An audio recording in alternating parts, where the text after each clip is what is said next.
GBU-57AB massive ordnance penetrator या MOP बम Iran के जेर जमीन एटमी प्लांट्स को निशाना बनाने की सलाहियत रखने वाले हथियारों में से एक है जिसे अब तक इस्तेमाल नहीं किया गया। दुनिया का सबसे ताकतवर non nuclear bunker buster bomb सिर्फ अमेरिका के पास है। 30,000 पाउंड या 13,600 किलोग्राम वजनी ये बम शायद पहाड़ के नीचे बने ईरान के फुर्दो कॉम्प्लेक्स को नुकसान पहुंचा पाए, लेकिन अमेरिका ने अब तक इसराइल को भी इस बम की रसाई नहीं दी। लेकिन यह हथियार है क्या और क्या इसे इस्तेमाल किया जा सकता है या नहीं? अमेरिकी हुकूमत के मुताबिक MOP एक ऐसा हथियार है जो जेर जमीन गहराई में बने मजबूत बंकर्स और टनल्स को तबाह करने की सलाहियत रखता है। 6 मीटर लंबा ये हथियार जमीन में 200 फुट की गहराई तक मार कर सकता है। इससे ज्यादा गहराई तक नुकसान पहुंचाने के लिए एक के बाद दूसरे बम को फेंका जा सकता है। ये बम बोइंग कंपनी ने तैयार किया है, लेकिन इसे कभी मैदान जंग में इस्तेमाल नहीं किया गया, मगर अमेरिकी रियासत न्यू मैक्सिको में वाक़े व्हाइट सैंड्स मिसाइल रेंज में इसका टेस्ट किया जा चुका है। ये 2017 में अफगानिस्तान में इस्तेमाल किए गए 9,800 किलोग्राम वजनी मदर ऑफ ऑल बॉम्ब्स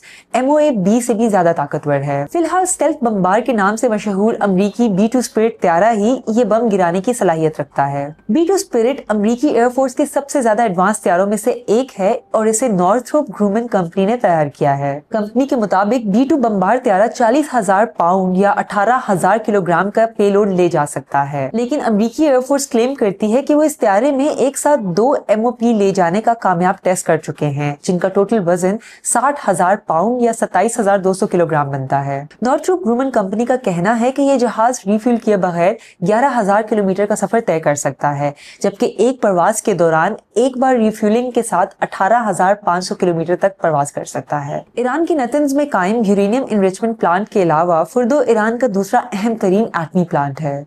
ये तेहरान से तकरीबन 95 किलोमीटर के फासले पर कुम शहर के करीब एक पहाड़ के पहलू में बनाया गया है। कहा जाता है इसकी कंस्ट्रक्शन 2006 के आसपास शुरू हुई और 2009 से ये ऑपरेशनल है। 2009 में ही तेहरान ने इसकी मौजूदगी का एतराफ किया था। एक अंदाजे के मुताबिक 80 मीटर या 260 फुट चट्टान और मिट्टी के नीचे मौजूद फुर्दों की हिफाजत के लिए मुबैना तौर पर ईरानी और रूसी साख्ता जमीन में फिजा से मार करने वाले मिसाइल सिस्टम भी लगाए गए हैं।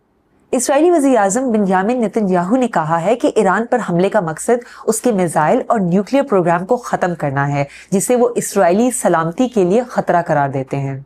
अमेरिका में इसराइल के सफीर रेशेल लेटर ने जुम्मे के रोज फॉक्स न्यूज को बताया कि ये पूरा ऑपरेशन फुर्दो एटमी प्लांट की तबाही के साथ ही मुकम्मल हो सकता है। प्रोफेसर रॉजर्स के मुताबिक इसराइल के पास अपने तौर पर बंकर शिकन MOP बम को इस्तेमाल करने की सलाहियत नहीं है और अमेरिका डायरेक्ट इन्वॉल्वमेंट के बगैर इसके इस्तेमाल की इजाजत नहीं देगा। अमेरिका इस बम को इस्तेमाल करेगा या नहीं, इसका इन्हिसार इस बात पर है कि सदर डोनाल्ड ट्रंप की क़यादत में अमेरिका इस सारे अमल में किस हद तक डायरेक्ट शामिल होना चाहता है।